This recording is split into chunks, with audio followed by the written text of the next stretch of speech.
Tatlo lang? Naku, kayang-kaya ko to. Easy. Ano? Talaga ba? Ang hirap naman ito. Ba yan? Ma'am, excuse me po. May sasabihin po sana ako sa inyo. Oh, Rods, bakit? Ano yon? Paano ba? Aray, sakit! Ma'am, sorry. Sorry po. Pumunta ka ngayon sa guidance office. Now! At bukas na bukas, papuntahin mo rin yung mga magulang mo dito, ah. Guys, ang hirap ng first task. Napaka-guidance patuloy ako. Ay, naku. Buti pa to, madali lang.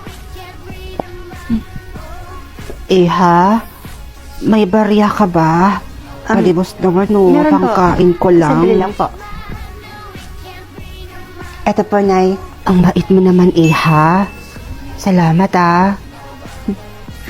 Ano naman kaya yung next task ko? Ay, si Mama? Naku, madali lang yun.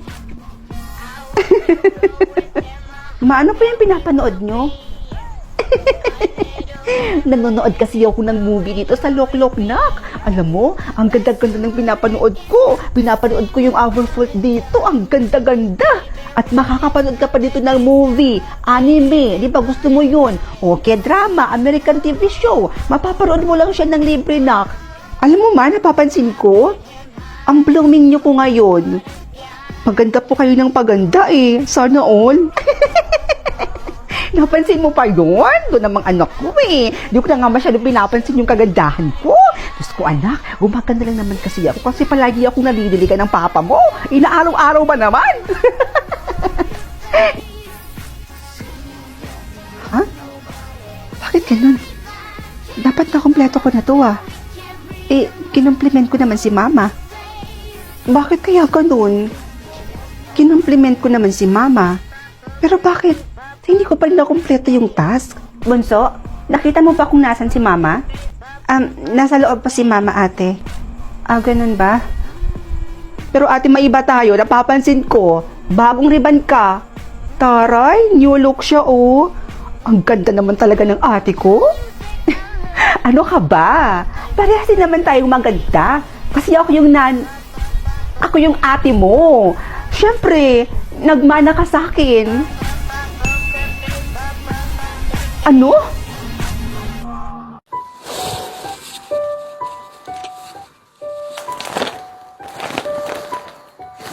Rhea? Fiona? Anong ginagawa mo dito? Mag-i-enroll ka? Hindi ka pa pala nakakagraduate ng college? Sa edad mong yan? Tsaka, bakit ganyan yung suot mo? Alam mo bang pribadong eskwelahan nito? Nakakahiya ka? Parang napulot sa basurahan yung suot mo. Grabe ka naman. Mukhang hindi naman ah. Tsaka, anong problema dito sa suot ko? Maayos naman to ah. Mukha kang chimay. Alam mo ba yon?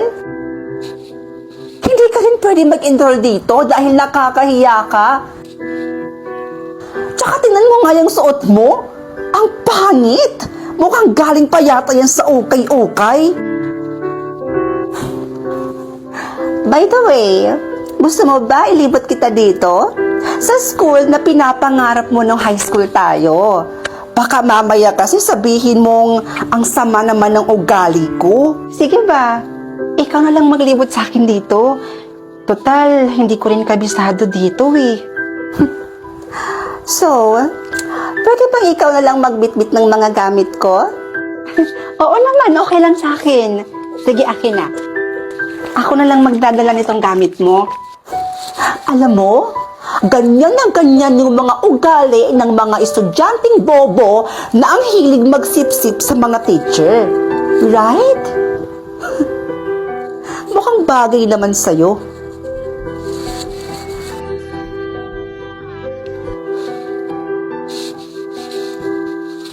So, ito naman yung library ng school na to.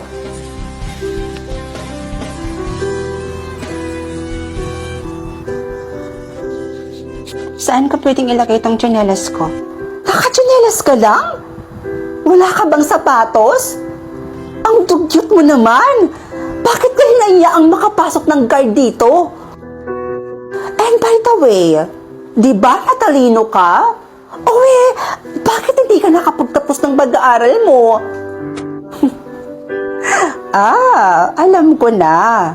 Kasi sinabihan ka ng nanay mo na huminto ka na lang sa pag-aaral mo at magtrabaho ka na lang para makatulong ka sa kanila. Ganyan kasi yung mga mindset ng mga sinaunang tao at mindset ng mga taong walang pera. In short, mga mahihirap lang.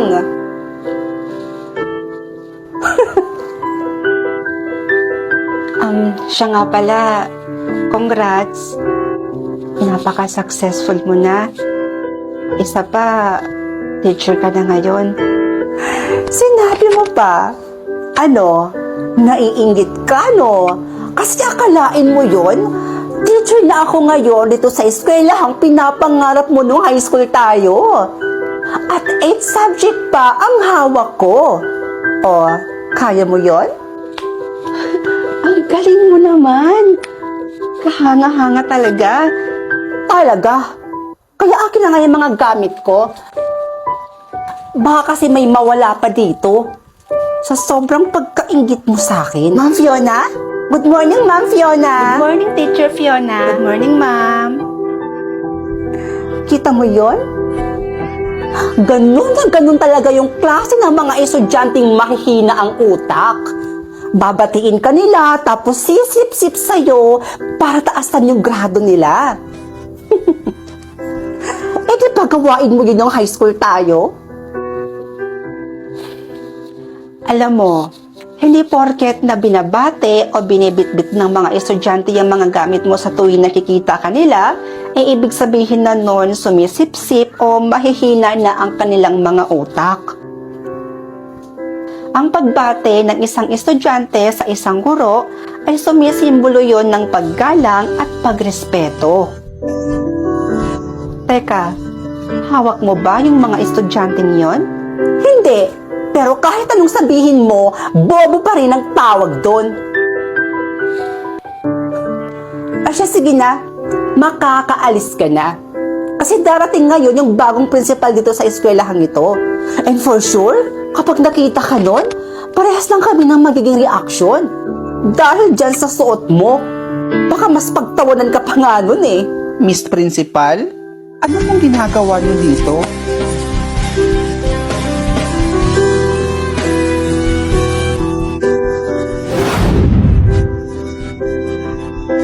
Please, bigyan mo ako ng kahit 25% na kayamanan lang. Ano? 100%? So, ibig sabihin, mayaman na ako. Maalis na ako Papasok na po ako. Anak, 100% pala yung nakuha mo. Naku anak, bakit hindi mo yan private? Bakit ko naman po ipa-private, ma? Kasi anak, titingnan natin kung sino ba yung mga taong kilala ka lang kapag may pera ka. O kung may kailangan sila sa'yo. Tapos kapag wala ka ng pera, hindi ka nakilala. Sa bagay. Sige po, ma. Alam mo kasi anak, sa panahon ngayon, marami na talagang taong mapagsamantala, mapagpanggap, o di kaya manggagamit.